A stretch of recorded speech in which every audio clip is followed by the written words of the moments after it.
예, 오늘 말씀은 사도행전 13장 13절 14절입니다. 바울과 및 동행하는 사람들이 바보에서 배 타고 밤빌리아에 있는 버가에 이르니 요한은 그들에게서 떠나 예루살렘으로 돌아가고 그들은 버가에서 더 나아가 비시디아 안디옥에 이르러 안식일에 회당에 들어가 앉으니라. 아멘. 오늘 장면은 사도 바울과 함께 전도 여행을 가던 요한이 도망쳐버리는 좀 우스꽝스러운 장면입니다. 여기 요한은 마가죠. 마가복음을 쓴 마가. 이름이 두 개입니다. 바나바의 조카입니다. 사도 바울이 수리아에 있는 안디옥 교회의 파송을 받아서 전도 여행 팀을 꾸려서 함께 지금 전도를 시작을 했습니다. 안디옥 교회의 목사이던 바나바와 그리고 지금 말씀드린 마가가 수행원으로 해서 지금 함께 가고 있습니다.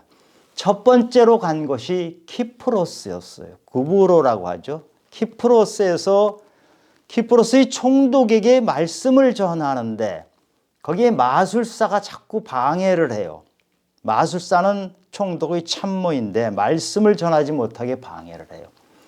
사도 바울이 그 마술사를 눈이 멀어버리게 합니다. 며칠 동안 눈이 멀어버리는데 그 놀라운 장면을 보고 총독이 예수를 믿고 사도 바울이 말씀을 듣는 놀라운 장면이 나옵니다.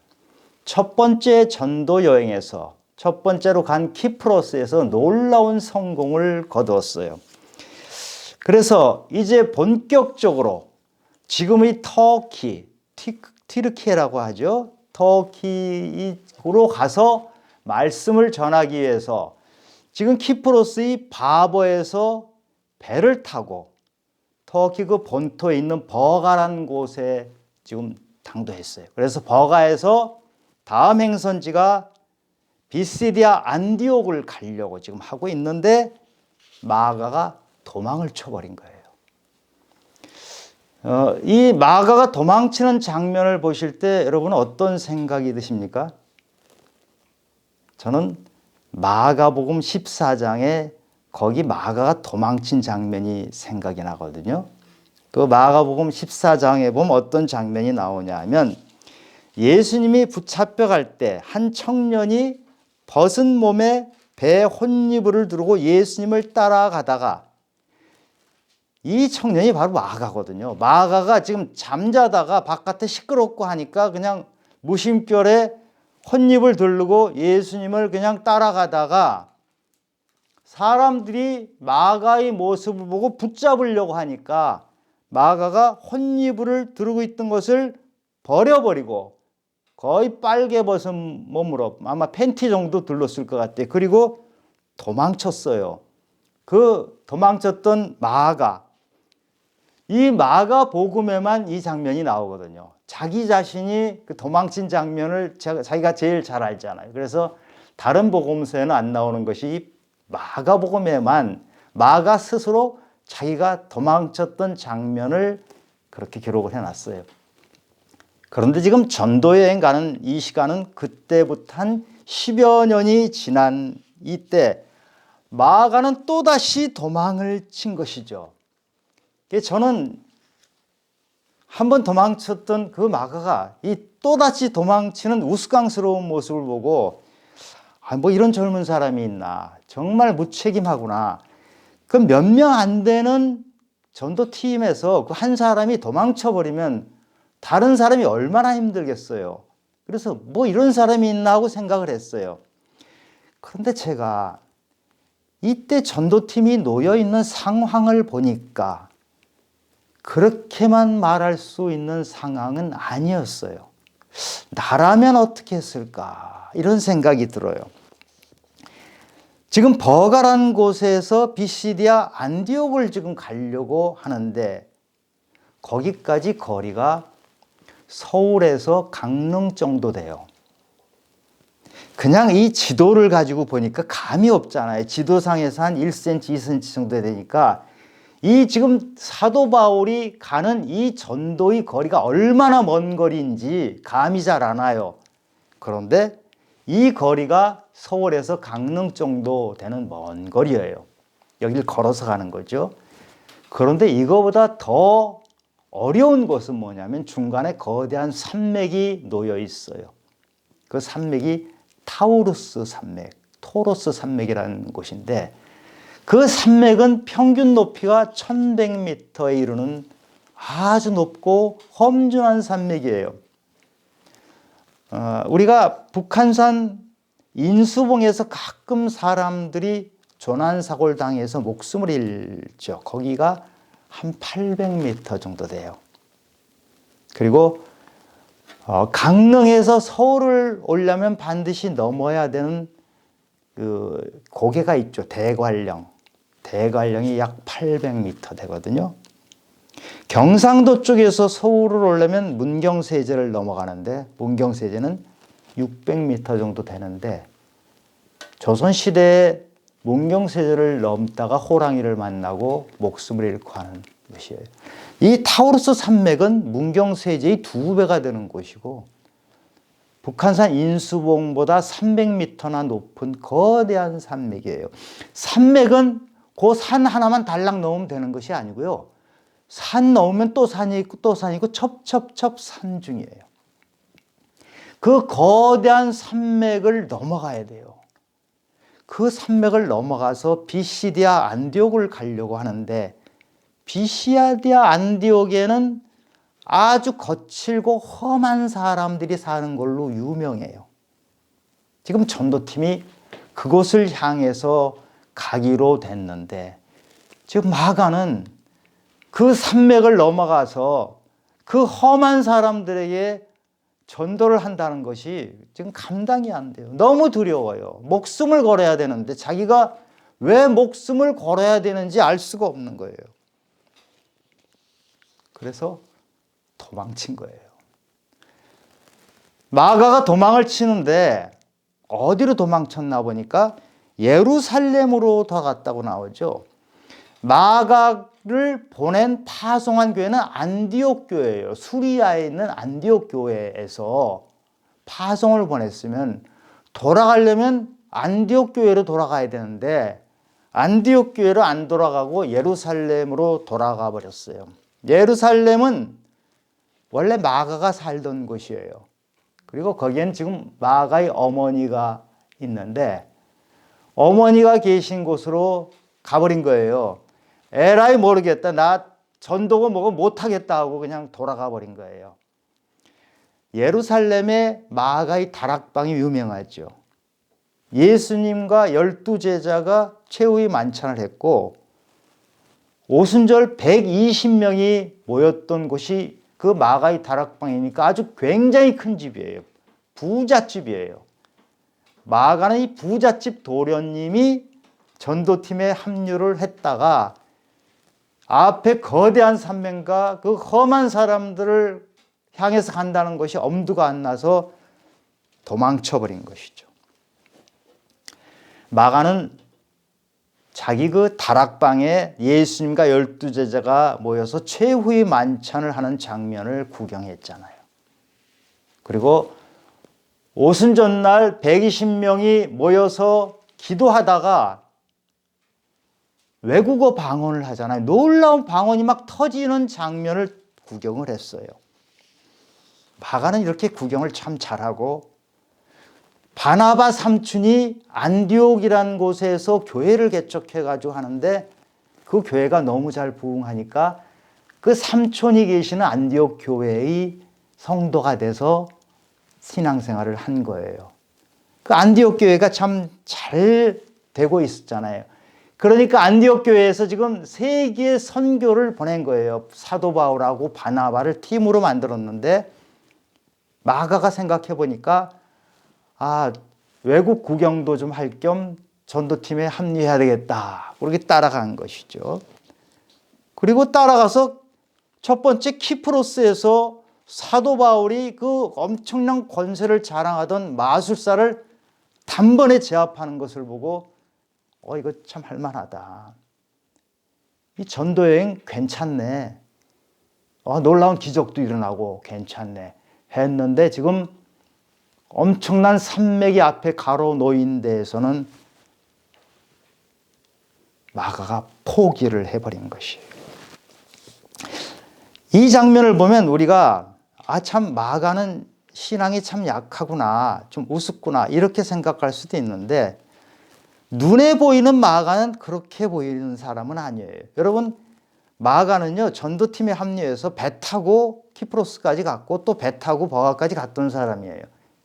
여러분, 배 타고 다른 나라 전도 가보셨어요? 마가는 그래도 배 타고 외국 전도 여행을 갔던 사람이에요. 그리고 보통 우리 신앙생활 하면서 익숙한 자리 그대로 있잖아요.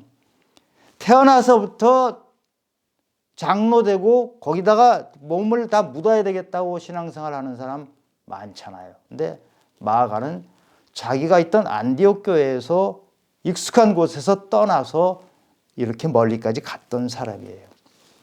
그러니까 우리가 마가의 신앙을 그냥 보기에는 굉장한 신앙이에요. 그런데 왜 타우로스 산맥 앞을 놓고 되돌아가 버렸잖아요. 포기해 버렸잖아요. 왜 그랬을까요? 마가의 믿음은 구경꾼 믿음이었어요. 자기 믿음이 잘한 것이 아니고 믿음이 좋은 사람들을 보면서 신앙생활을 했어요. 그러니까 뿌리가 약한 신앙이었어요. 겉으로 보기에는 뭐 대단한 전도 여행을 하는 것 같고 배 타고 멀리 간 것 같지만 구경꾼의 믿음을 가지고서는 거대한 산맥 앞에서 그 난관을 돌파할 만한 힘이 없었던 거예요. 예수님께서 이런 신앙을 모래 위에 지은 집이라고 하셨죠. 허약한 믿음. 비바람이 치면은 쓰러져 버리는 그런 허약한 집을 모래 위에 지은 집이라고 했는데 마가의 믿음이 이런 믿음이었어요. 그래서 고린도전서 10장 12절에 보면 그런즉 선줄로 생각한 자는 넘어질까 조심하라 이렇게 돼 있죠. 넘어질까 조심하라 하는 것은 넘어질지 모르니까 잘 살펴봐라. 눈이 멀어서 그동안 못 봤는데 진짜 무엇인지 잘 봐라. 선줄로 생각한 것이 가짜일 수 있다는 것이에요. 지금 마가는 자기가 선 것으로 알았어요. 믿음이 괜찮은 줄 알았어요. 그런데 자기 믿음이 괜찮은 게 아니고 함께 갔던 다른 사람들의 믿음이 괜찮았고 자기가 다녔던 안디옥 교회가 멋있는 교회였어요. 우리 그런 신앙 많죠. 내가 아주 크고 멋있는 교회를 다닌다. 유명한 교회를 다닌다. 그러면 자기 신앙도 괜찮은 걸로 착각을 해요. 우리는 3대째 신앙을 가졌어요. 모태 신앙이에요. 그러면 내 신앙이 굉장한 걸로 착각을 해요. 선줄로 생각하는데 서 있는 것이 아니에요. 쉽게 넘어져 버리는 그런 믿음이 되는 거예요. 고난은 우리 믿음을 테스트합니다. 우리는 고난 앞에 서면은 우리가 연단을 받아서 강해지기도 하지만 고난 앞에 서면은 나의 실체가 무엇인지, 진짜 나의 믿음이 무엇인지를 알게 돼요. 내 믿음이 아니라 다른 사람하고 휩쓸려 다니는 믿음. 좋은 교회라서 오케스트라가 좋아서 목사님이 유명한 목사님이라서 그 교회에서 내가 괜찮은 믿음을 갖고 있다는 것은 착각이에요. 그 믿음은 천국도 못 가지만 험난한 타우루스 산맥을 만나면은 넘어가질 못해요. 되돌아가 버립니다. 내 안에 예수 믿은 증거가 있어야 돼요. 그 증거가 있는 사람이 증인이잖아요. 근데 내 안에 증거가 없고 눈으로 구경만 했던 믿음을 가지고 훌륭한 것으로 착각하는 경우가 너무너무 많다는 것입니다. 사도행전 1장 8절 성령이 너에게 임하면 너희가 권능을 받아 예루살렘과 온 유다와 사마리아 땅끝까지 이르러 내 증인이 되리라 하셨잖아요. 권능을 받는다는 말은 여러분 자주 제가 말씀드려서 알 것 같은데 디나미스라는 헬라어요. 능력, 파워, 힘, 다이나마이트란 같은 말이에요. 내 안에 다이나마이트가 있으면은 큰 바위를 깨트려 버려요. 그런데 지금 이 마가의 신앙은 다이나마이트를 가진 사람들하고 함께 다니는데 마가는 조그만 건전지 하나 달고 있는 신앙 가지고 바위를 어떻게 깨트립니까?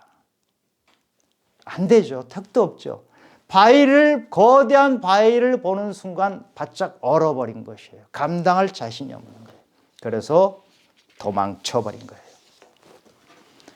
그런데 하나님께서는 이렇게 도망쳐버린 연약한 믿음을 가진 마가를 포기하지 않으시고 나중에 마가의 행동을 보면 베드로의 통역관이 되었고 베드로가 내 아들이라 할 정도로 신앙이 자라요. 그리고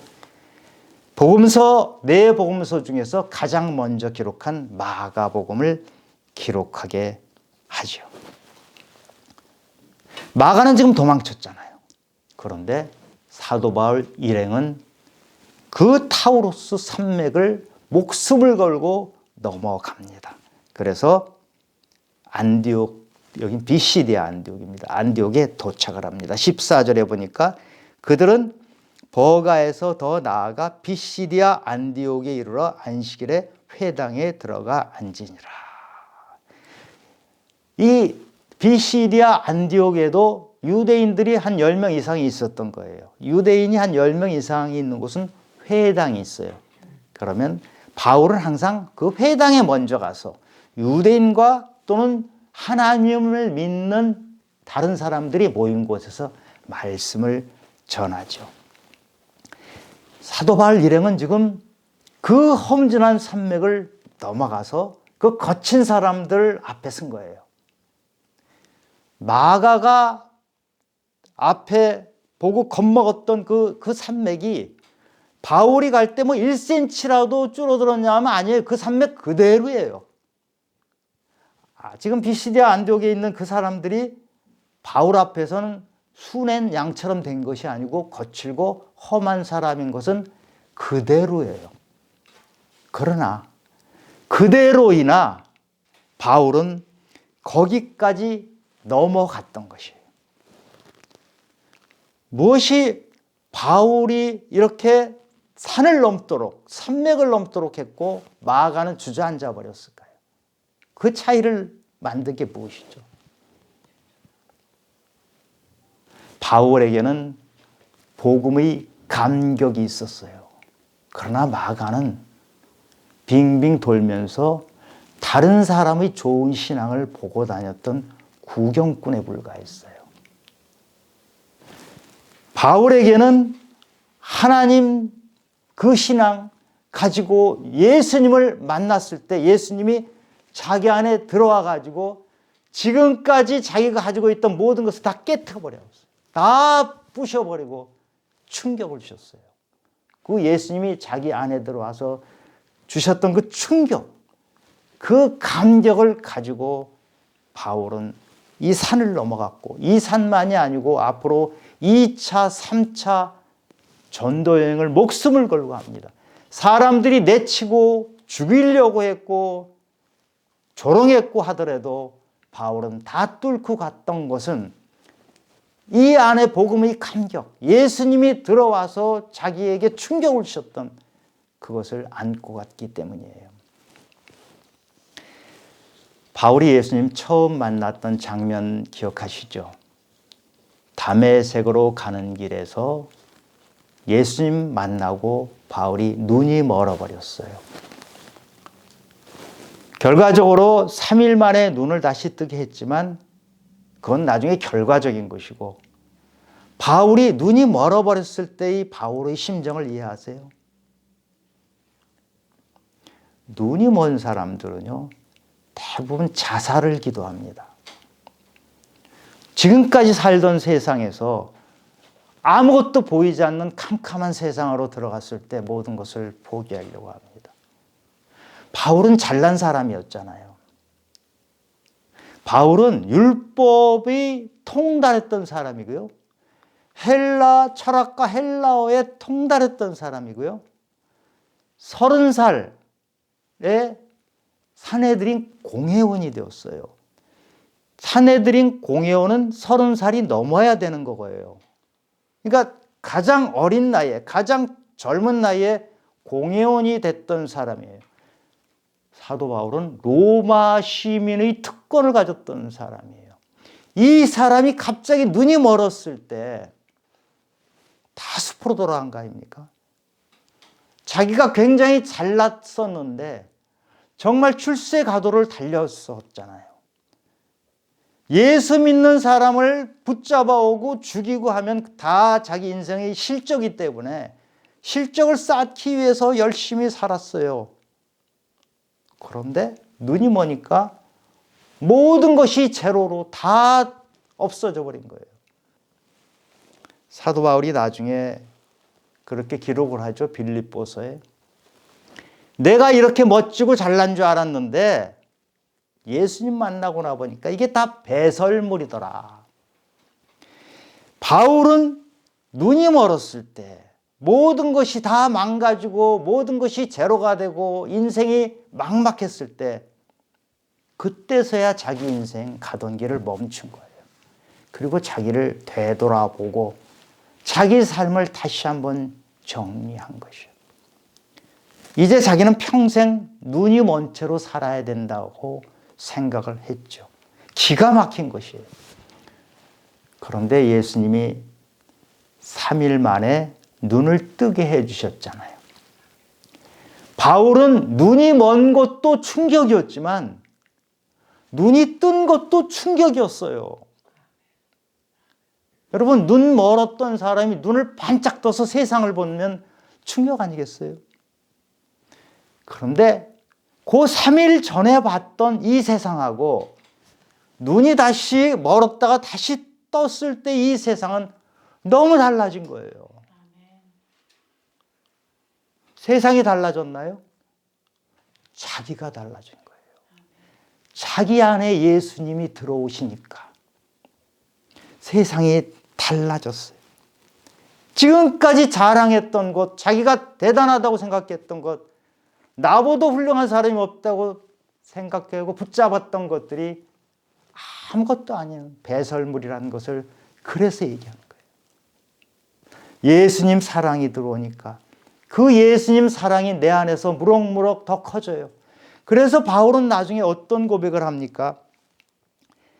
로마서 14장 8절에 보면 살아도 주를 위해서 살고 죽어도 주를 위해서 죽나니 사나 죽으나 주의 것이로다. 이제 나는 없어졌다. 내 안에 예수님 사랑이 들어오셨고 예수님이 나를 폭격을 하셔서 충격을 주셔서 내 안에 있던 것들은 다 사라지고 이제는 새로운 피조물이 되었다. 그 고백을 하는 거예요. 디모데후서 4장 7절. 이 구절은 바울이 생을 마치기 얼마 전에 고백이죠. 선한 싸움 다 싸우고 달려갈 길 마치고 믿음을 지켰다. 이 고백까지 하는 것이에요. 거대한 산맥을 앞에 놓고 바울인들 두렵지 않았겠어요? 바울도 두려운 거예요. 염려가 안 되겠어요?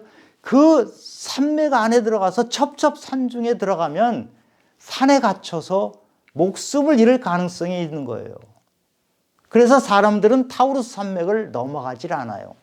여러분, 바울의 2차 여행, 3차 여행은 그 바닷길로 가지 않고 육지로 해서 가거든요.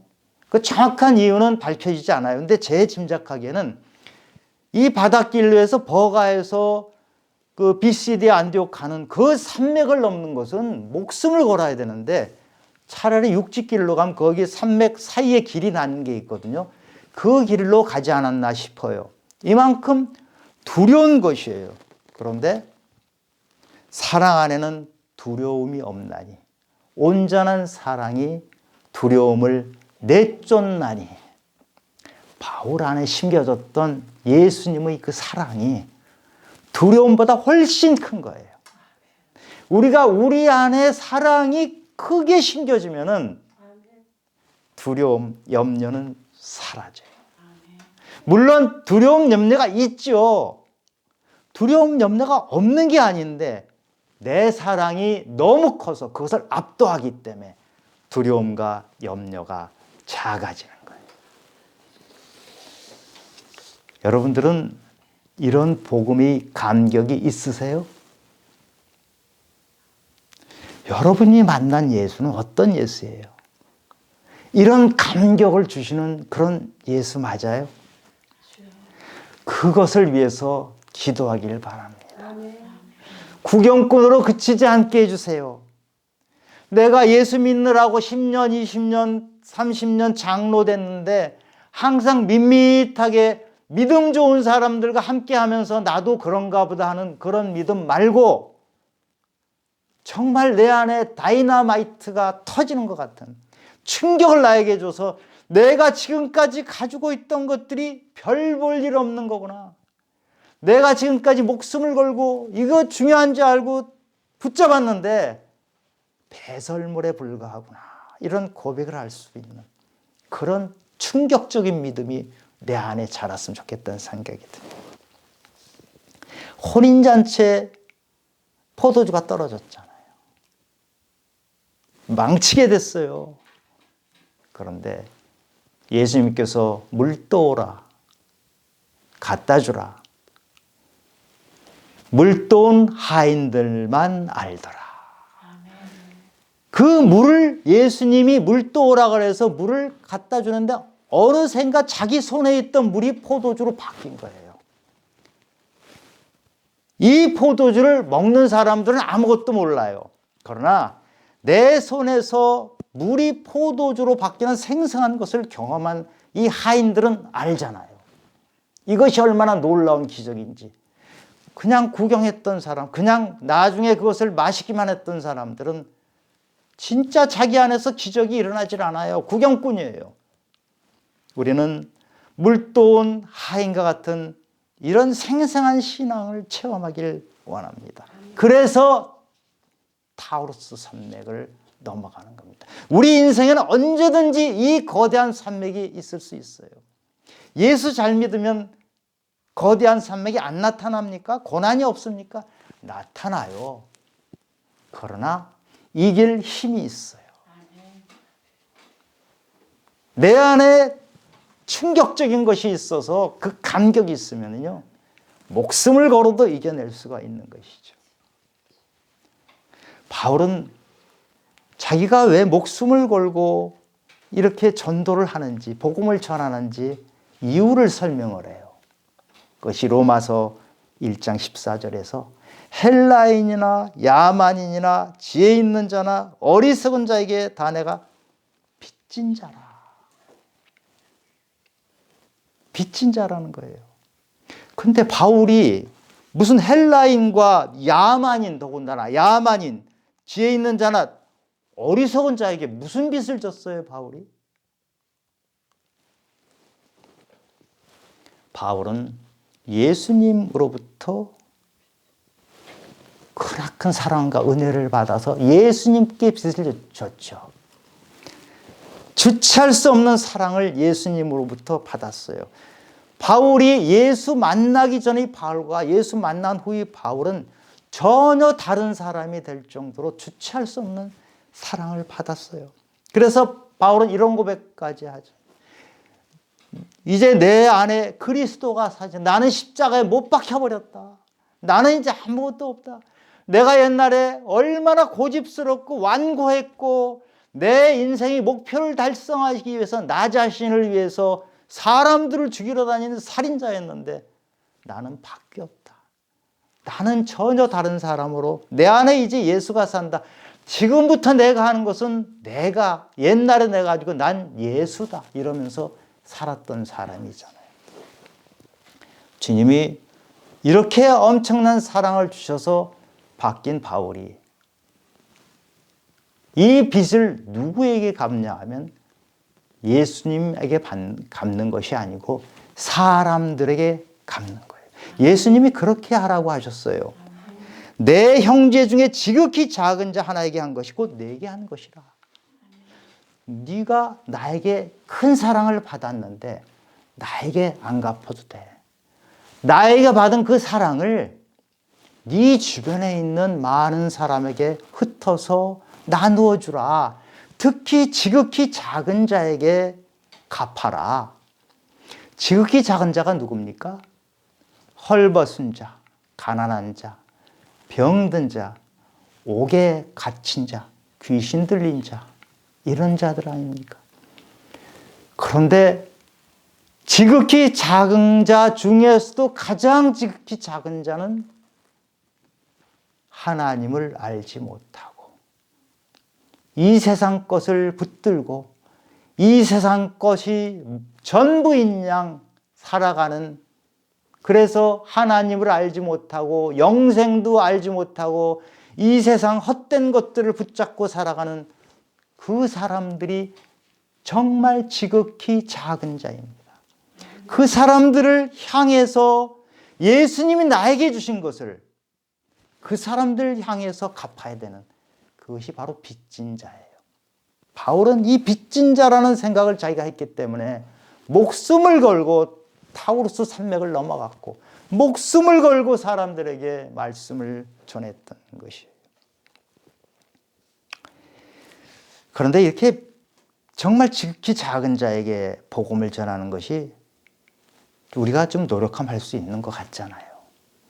그런데 정말 어려운 것이 나를 괴롭혔던 사람, 나에게 상처 줬던 사람, 그 사람에게까지 복음을 전하라고 하실 때 나 그거는 못하겠어요. 나 그 사람 찾아가서 복음 전하는 건 진짜 하기 싫어요. 이게 우리 마음 아닙니까? 다른 사람은 몰라도요, 바로 그 사람은 제가 도저히 하고 싶은 마음이 생기지 않고 할 수 없어요. 그런데 하나님은 거기까지 가라는 거예요. 타우라스 산맥을 넘어가면 험하고 거칠고 못된 사람들이 있는데 그 사람들을 향해서 가라는 것이에요. 그래서 바울이 디모데전서 1장에서 내가 전에는 비방자요 박해자요 폭행자였으나 도리어 긍휼을 입은 것은 내가 믿지 아니할 때 알지 못하고 행하였음이라. 내가 죄인 중에 괴수라. 바울이 죄인 중에 괴수라고 했으면 우리는 어떤 죄인입니까? 우리는 더 큰 죄인 아닌가요? 그런데 우리는요, 저뿐만 아니고 인간은 다른 사람이 나에게 해코지 한 것만 기억해요. 내가 다른 사람을 괴롭히고 내가 다른 사람 상처 준 것은 깨닫지 못하고 쉽게 잊어먹어요. 그러나 내가 한번 상처받은 것은요, 두고두고 잊질 않아요. 그것이 인간이에요. 내가 항상 피해자란 생각만 해요. 내가 가해자인데 가해자란 생각은 꿈도 안 꿔요. 사도 바울은 자기가 가해자였다는 것을 깨닫고 죄인 중에 괴수라고 했는데 우리도 죄인 중에 큰 죄인이잖아요. 자기가 죄인 중에 큰 죄인이라는 것을 깨달은 사람은 그 죄인을 향해서 예수님께서 다 용서해 주시고 사랑을 폭포수까지 주신 것을 깨달은 사람은 정말 자기를 괴롭혔던 사람, 일부러라도 찾아가서 그 사람에게도 용서를 선포하고 하나님의 사랑을 전하는 것이에요. 죄가 더한 곳에 은혜가 넘친다고 했거든요. 내 죄를 크게 깨달은 사람일수록 하나님의 은혜가 너무너무 커요. 그 은혜를 붙들고 믿음 생활을 하는 거예요. 구경꾼이 아니고 나에게 은혜를 주신 하나님, 나에게 어느 날 갑자기 찾아오셔서 망치로 나를 두들겼던 예수님, 그 예수님이 충격, 복음의 감격을 가지고 살아가는 거예요. 복음을 억지로 전하는 게 아니에요. 그 것이 넘치니까 주체할 수 없어서 복음을 전하는 거예요. 지금은 바울이 그 복음의 감격, 주님이 나에게 주신 그 사랑의 빚을 들고 그러고 산맥을 넘어가고 험한 사람을 찾아간 것이고, 우리에게도 이 복음의 감격이 있으면 우리도 타우루스 산맥 아니라 더 높은 산맥도 넘어갈 수가 있어요. 주체할 수 없는 사랑이 있으면 우리도 안에 용암이 부글부글 끓으면 흘러 넘치게 돼 있어요. 내 안에 사랑이 넘치면 주님께서 주신 그 사랑이, 눈물겨운 사랑이 살아있으면, 내 안에서 일을 하시면 찾아가게 돼 있어요. 전하지 않고는 견디지 못하는 것이 정상이에요. 내가 전하지 않는다, 내가 전할 생각이 없다, 그럼 우린 물어봐야 돼요. 나는 혹시 구경꾼 아니었나? 내 안에 에너지는 조그만 건전지 정도에 불과하구나. 내가 하나님의 어떤 사랑에 충격을 받아가지고 그 감격이 있는데 왜 안 전해요?